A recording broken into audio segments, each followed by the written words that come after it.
Dear students, hello everybody. Jai Swaminarayan. I am Deepika Prajapati from Computer Department. Into previous video lecture, the remaining portion of Q, and now in this lecture, we started the continued topic about the Q. So what is Q? Q is a first in, first out. Q stands for FIFO. It means first in, first out. Into Q, every data passed. In short, data has no fixed position. In Q, data has no fixed position because every data is passed. મેં તમને પહેલા લેક્ચરમાં study કરાયું કે ક્યુની જોડે કોઈ fix position હોતી નથી. ઇટ મીન્સ કે ક્યુમાં જેટલા પણ ડેટા એન્ટર થાય છે એ જે ડેટા એન્ટર થાય છે એના એ પોઝિશન પર હોતા નથી.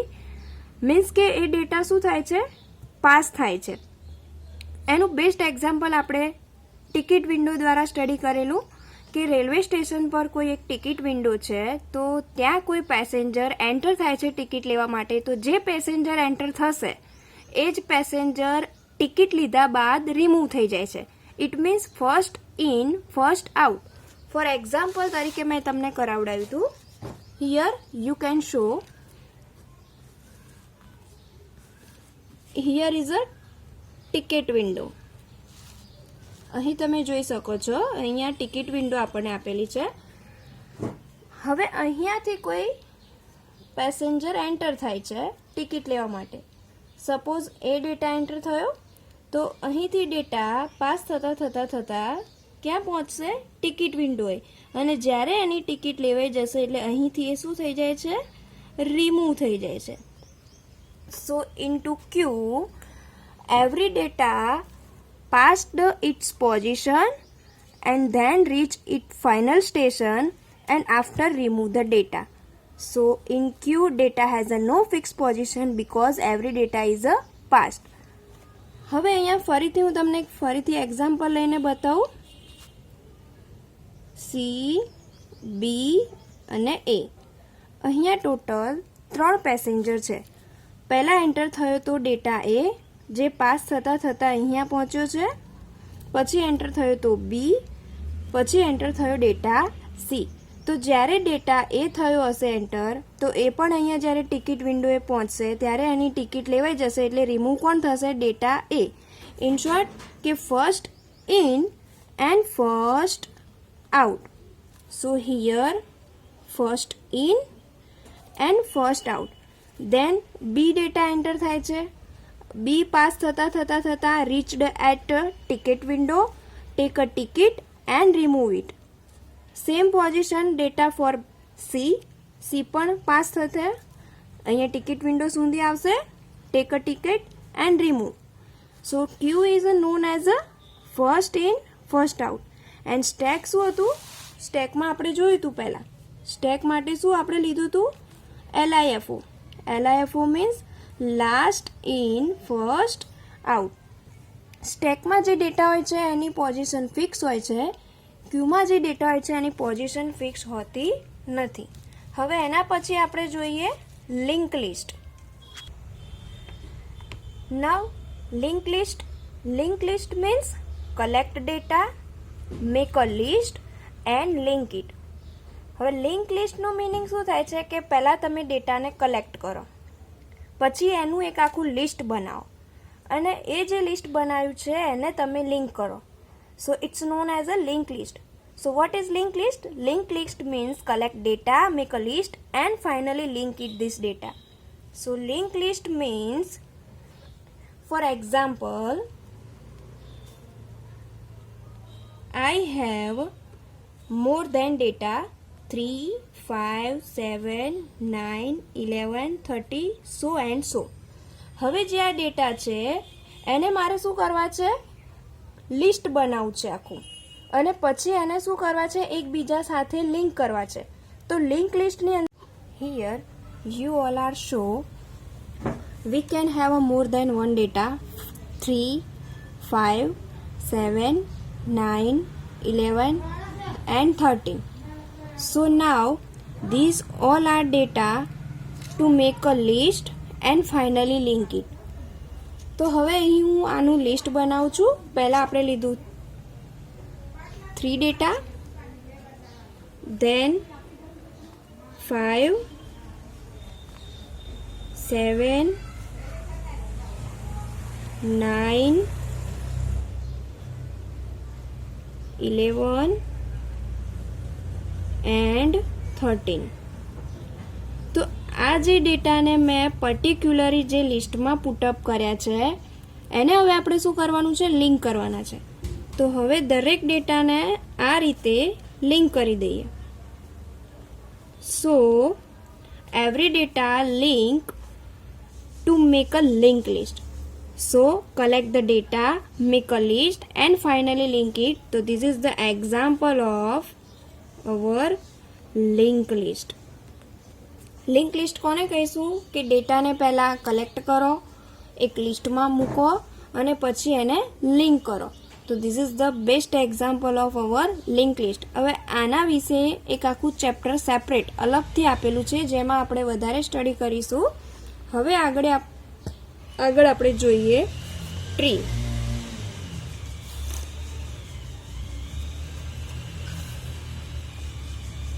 ટ્રી કોને કહેવાય? તો નોર્મલી તમે ટ્રીને ગુજરાતીમાં જોવા જઈએ તો ઝાડ. તો ઝાડમાં શું હોય કે પહેલાં એનું મૂળમાંથી ડાળીઓ અને ડાળી પર પાંદડા આવે.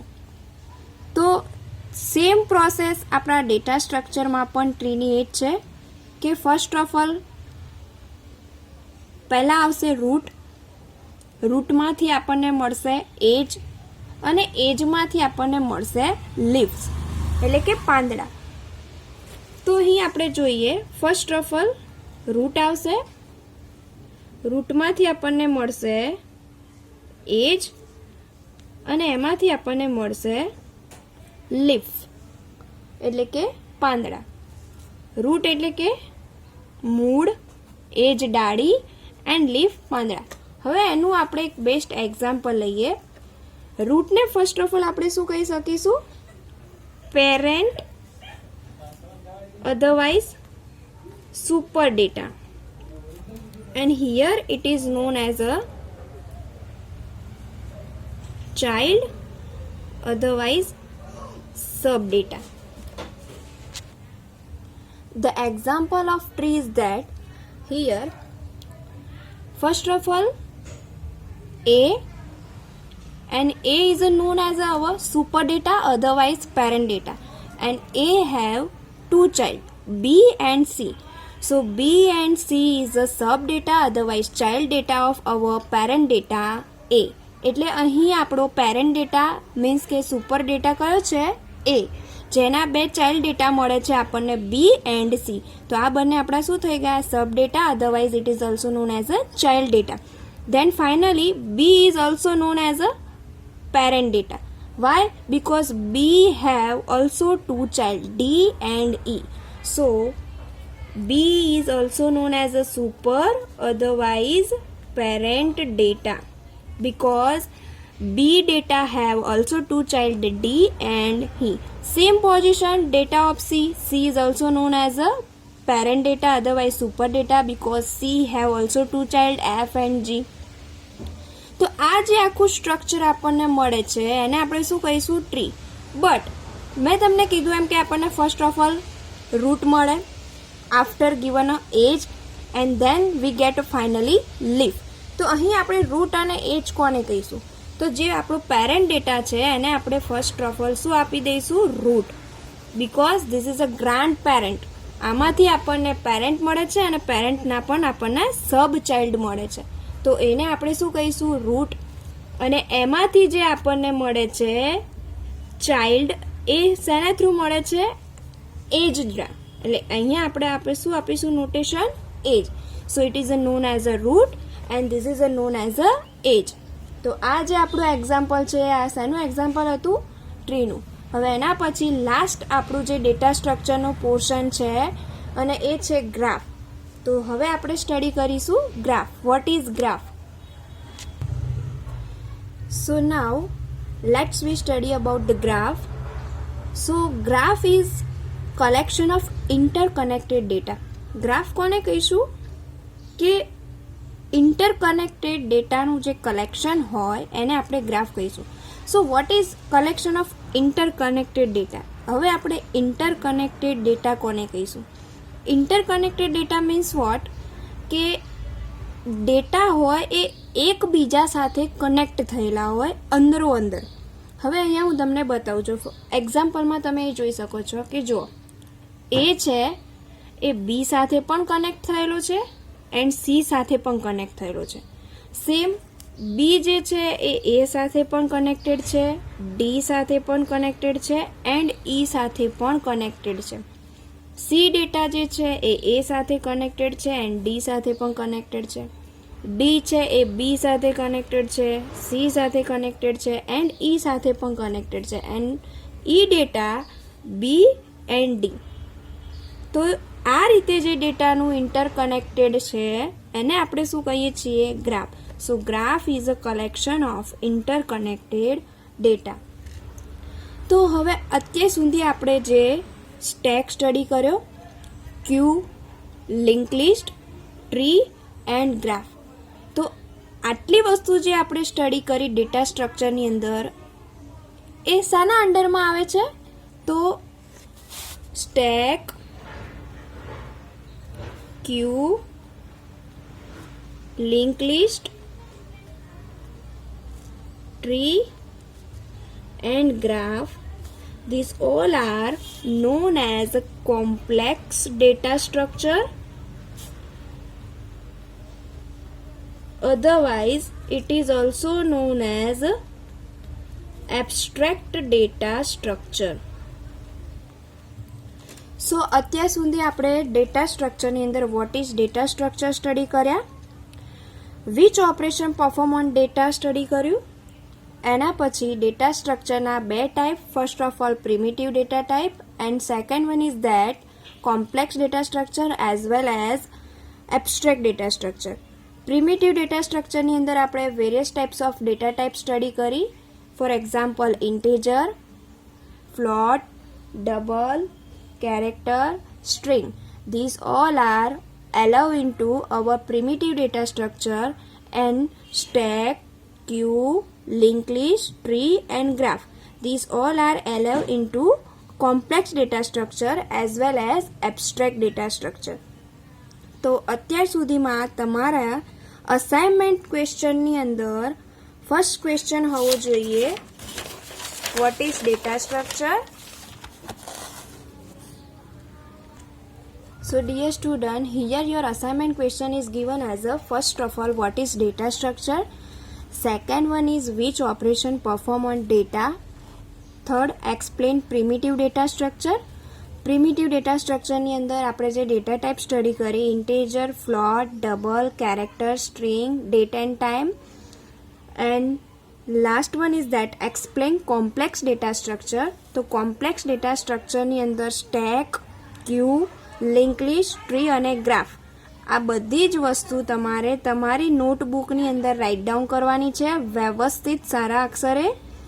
અને રાઇટ ડાઉન કર્યા બાદ PDF બનાવીને ગૂગલ ક્લાસરૂમની અંદર અપલોડ કરી દેવાની.